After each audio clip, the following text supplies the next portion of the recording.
Hi, this is Mark from Skywagon University. We're up in a field in Alaska. It's actually a bit of an interesting story. Oh, by the way, this is my sister Janie from England visiting. We're in Alaska and we're just driving around and we came across this interesting thing we're going to show you.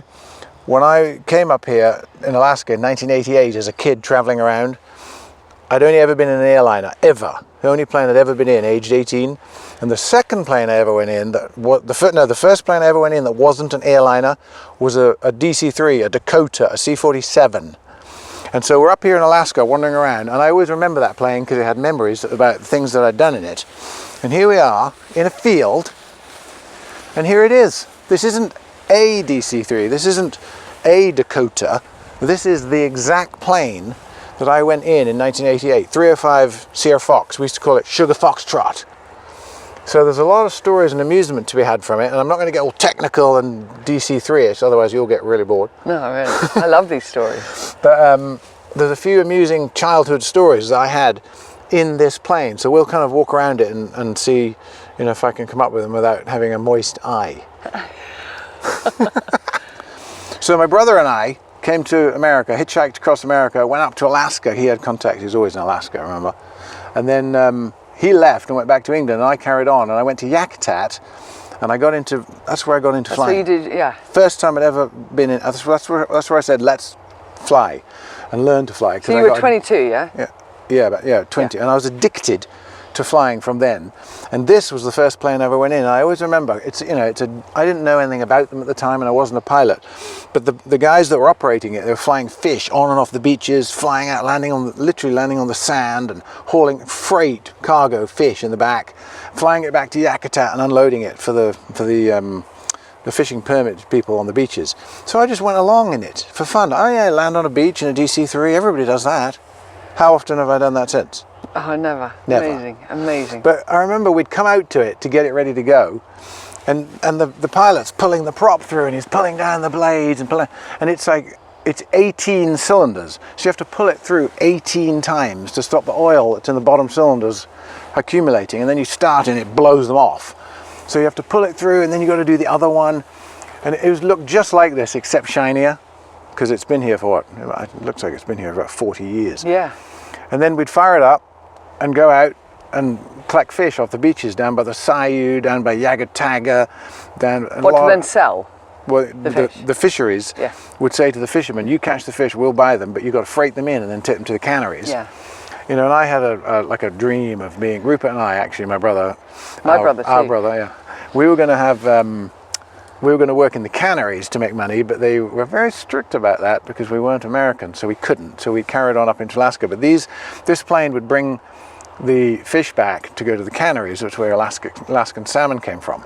And it's an empty freighter, this thing. It's a cylinder, so there's nothing in it at all. And we used to go, Yakat is only accessible from the air, floats on the harbour, air on the runway, no roads in, down in the panhandle of Alaska. And when we used to go, I was the chef at Yakat Lodge. Don't laugh. You all laughed because you couldn't cook a single thing. I can't boil an egg. Yeah.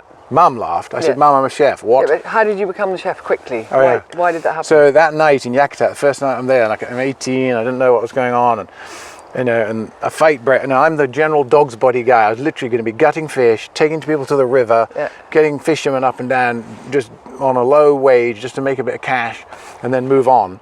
And that night we're in the barn, I'm trying to fit in, I'm young, I'm English, I don't know what's going on, and it's pouring with rain, and a fight breaks out.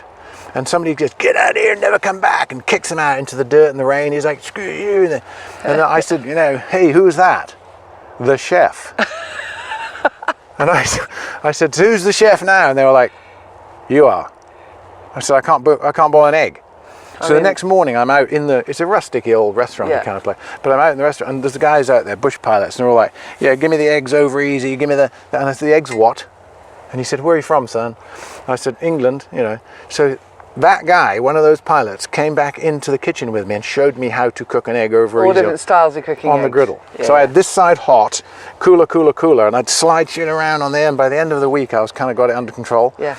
But I was the chef, and when I wasn't cooking, which was quite often, I'd jump in the planes and go out and get fish off the beaches. Amazing. So one of the trips to go get groceries was to Juneau. So you jump in this, you go down to Juneau and go to Costco and fill up the thing with all the eggs and steaks and pasta and milk and whatever you need.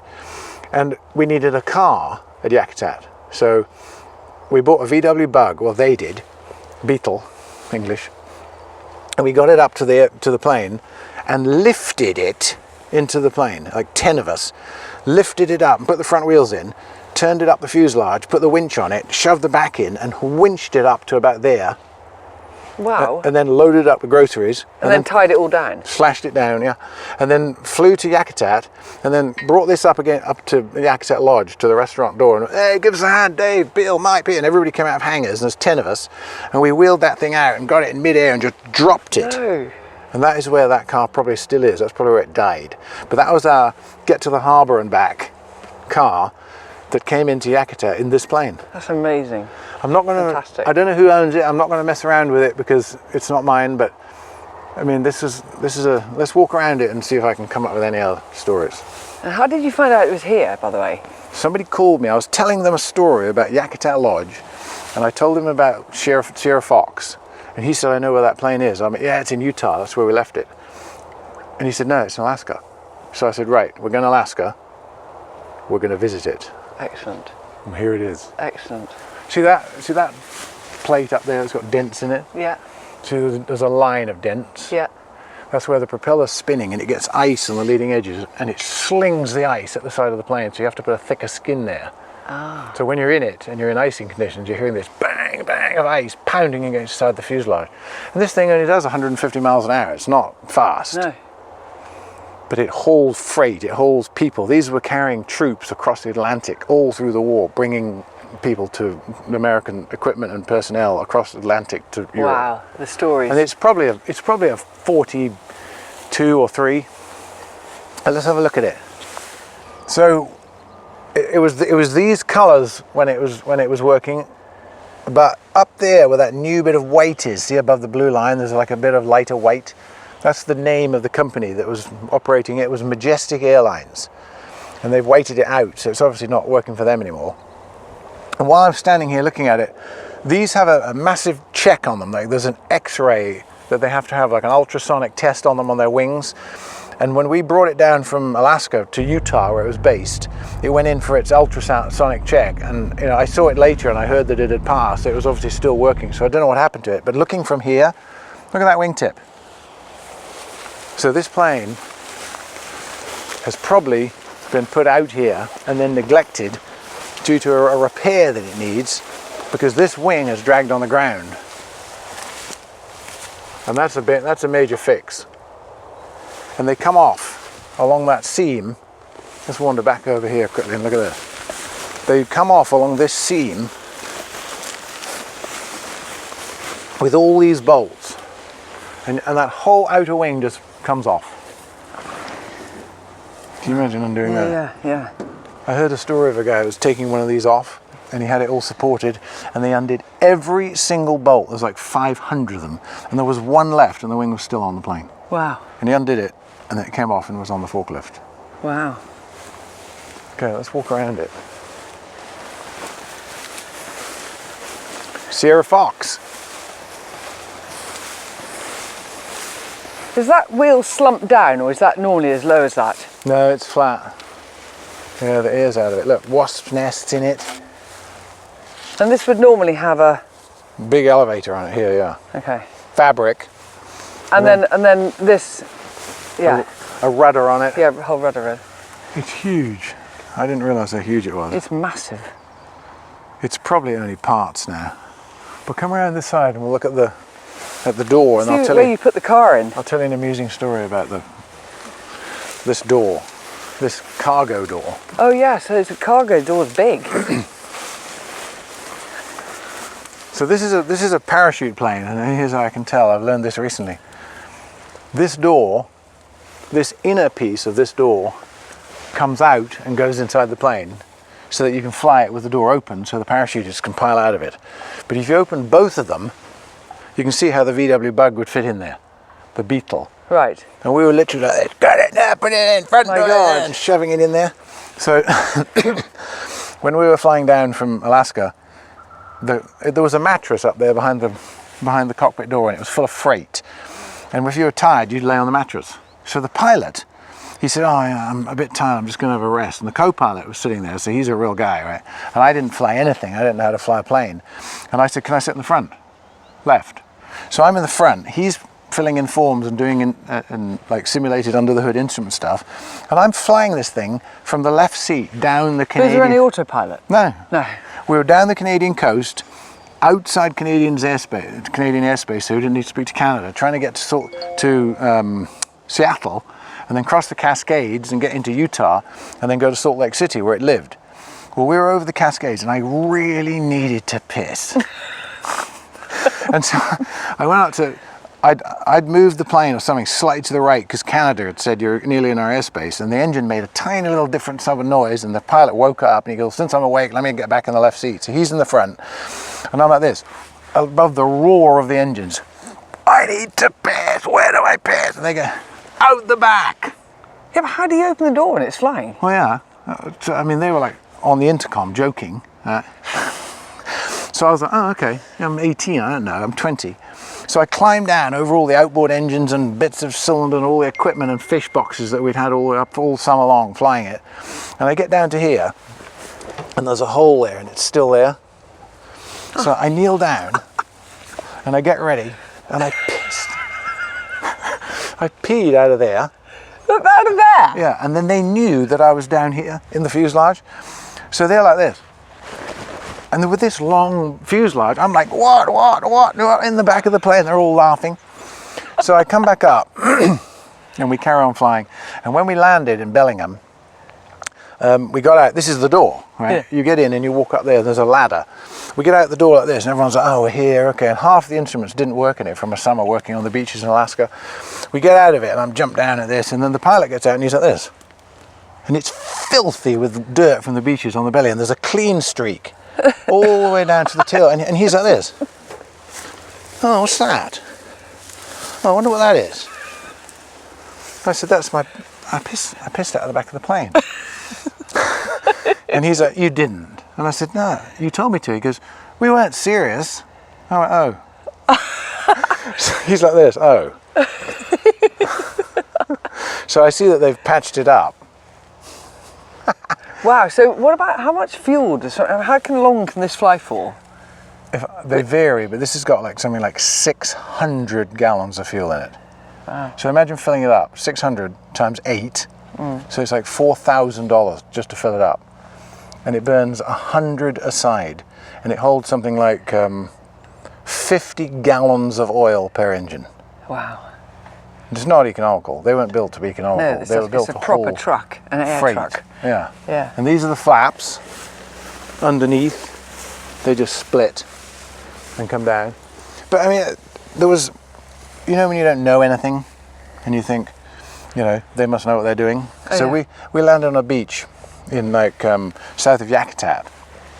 Landed down the beach, we saw the fish camp, we saw the fish boxes, we saw the quad bikes, and we'd land on the beach and pull up. And when they landed it, they'd put a tyre down and lift off and go around and then look at the depth the tread of the tyre made on the beach to see if it was good to land because the tide had gone out. Yeah. And then they'd come around and land and shut it down, and then the quad bikes would come up with trailers of fish boxes, and we'd load them in and winch them up, and salmon's worth, you know, it's like 400 pounds of salmon in one box, and there's $10 a pound, so it's worth thousands and thousands of dollars. So then when it was heavy, the wind was coming off the shore straight out to sea, and the beach was long and flat, so you can't take off along it. So he decided to take off into wind from the water to the tree line because it was wide enough.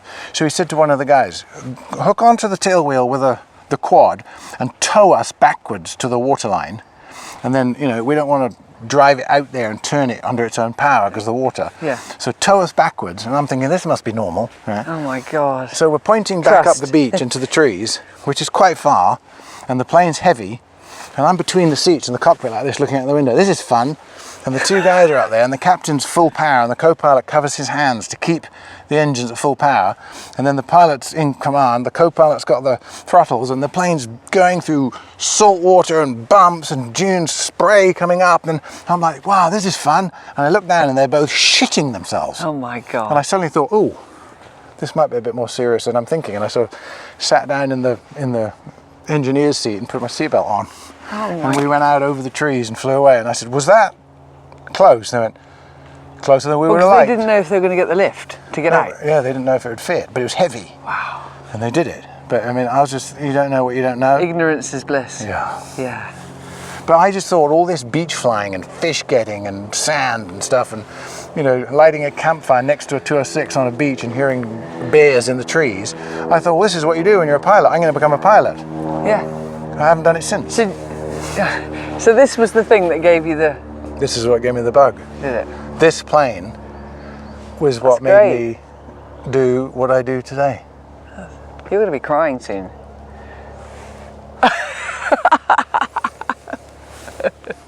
So an interesting thing about DC3s, Beech 18s, Beech 18s, DC3s, and a few other planes, Yaks, when their wheels go up, they don't have gear doors. Super DC3s do. These don't have gear doors, and the bottom of the tire is still in view. So if you actually belly it in, the wheels still turn. Oh, okay. But the oil cooler is here. So the oil cooler gets battered, the prop gets bent, but the plane stays on its wheels even though they're up and they turn. So our mum and dad, when they got married in 1963, went on their honeymoon to East Africa. And I remember Mum said she got terrified of flying. Yeah. They were in one of these and the wheels wouldn't come down. Oh, it was this? So they chucked all the luggage out. I don't know how that would help. And then they did get the wheels down and they landed uneventfully. But Mum was terrified of flying. Yeah, it didn't fly until again for 20 years. I flew her after I got my private pilot's license 23 years later. Yeah. But remember the movie Mulholland Falls? Yeah. There's a DC3 in it. It's painted one side one colour and the other side the other colour, so it's 2 planes for the price of one, depending on where you shoot it. Well, he was paid by the company to gear it up. They wanted to do a gear up landing and film it in real life. And the owner of the plane said, I'll do it. He had high time engines and the movie studio gives him 2 new engines, whatever. But he didn't want to screw up the oil cooler, so they moved the oil coolers out of the way and then he geared it up on camera. So if you watch Mulholland Falls, you'll see a gear up in a DC3 that's real. Wow. Yeah. Yeah, really. So that's interesting too. I didn't realise that this was the same plane that Mum and Dad flew, because I've heard that story so many times. This is the plane they went on their honeymoon. But it would have been seats in it. Oh yeah, it was an airliner. Oh, okay. And they probably wouldn't have gone there from England to it, but in Africa they would have been using it to run around. Yeah. As paying passengers. Yeah. And then the gear doesn't come down. Jeez. Maybe it was just a way of getting the luggage. Scary, very scary. Yeah. Yeah, because there's not a lot of space really when that's up. It's like you really are close to the ground. Big time. Yeah. So, okay, so what's that door used for? So it looks weird to have it up in the air like that, but that's apparently called the hamburger hatch. Okay. And I thought it was because if you get out when it's running, you'll be hamburger, because the prop's there. Get mashed. But it's actually, I think they used to, I was told, anybody who knows, correct me, but they would pass supplies up through there, like hamburgers and stuff, on the ground to the pilots, so they wouldn't have to come down. And then another thing is on top, right on top of the cabin, there's a little hatch where if you crash it, you can pile out and get out without having to go down the fuselage. Oh, okay. And you know Roger Reeves, Yeah. the infamous smuggler who we know? Yeah. He had one of these that he was using for his business, and he was in the jungle and he was shot down when it was taking off, and he crashed it in the trees and it skidded to, it's in the book, brilliant book, Smuggler, and it skidded to a stop and it stood up on its nose and the nose caved in and the flat disc of the props kept it balanced vertically straight up in the air. And here come the people that were trying to get him. So he opened that hatch on the roof and he just stepped out. Oh my God. Ran off into the trees and left it. So that was down there? Yeah. The tail was straight up in the air. I said, how did you get out that door? It's 50 feet in the air. He goes, I didn't. I stepped out the hatch, ran off into the trees and left the plane standing in the jungle. You couldn't make that up. And he wasn't caught. That's amazing. And he owned that one. He loved that plane. Yeah. And he said I had to leave it in the jungle. Yeah. God. There she is. Quality service by California Propeller. And here we are up in Alaska. Isn't that funny? Yeah. I mean, there would still be some good parts on this, wouldn't there? Hello, old girl. Yeah. Yeah. Memories. I know. Well, I hope I'm in better condition than she is. I think you might be, slightly. Yeah. Just slightly. All right, well, that was just a little walk down memory lane. Janie and Katie, my other sister, and my brother have heard the stories. You know, they've all travelled, but this was a thing that I did, and they've all heard the stories. But to actually see the plane, to see it makes it completely different. I never realised actually how big it is. Yeah, no, it's brilliant. So we heard it was here, and we came and found it, had a bit of a chat and a walk around, just to. I bet you loved that. Yeah, entertain the viewers a little bit, introduce Janie. So we've got the main channel that we have is Skywagon University, and it's about year, make, models and types. So there's 250 videos on there that aren't quite like this, but they're all about different kinds of planes. So watch those if you can. Like and subscribe, click on the link, give them the old thumbs up, click on the and then we have merch, and we also have Plane Crazy Life. Merch as well. Merch. Yeah, on brand. Yeah. Yeah. And then, what was I saying? Patreon? Huh? Patreon? Oh yeah. And we've also just started a Patreon channel for subscribers who'd like to see the backstories and the making of the making. Basically, if it was film, it would be everything that's on the cutting room floor that makes the videos that we make on Plane Crazy Life. There's a Patreon for Plane Crazy Life, and there's a Patreon for Skywagon University. So hopefully we can get a little bit of support there, because it helps us able to do this kind of stuff, because it's bloody expensive. But thanks for watching, and we'll keep you in touch with the next videos as they come up.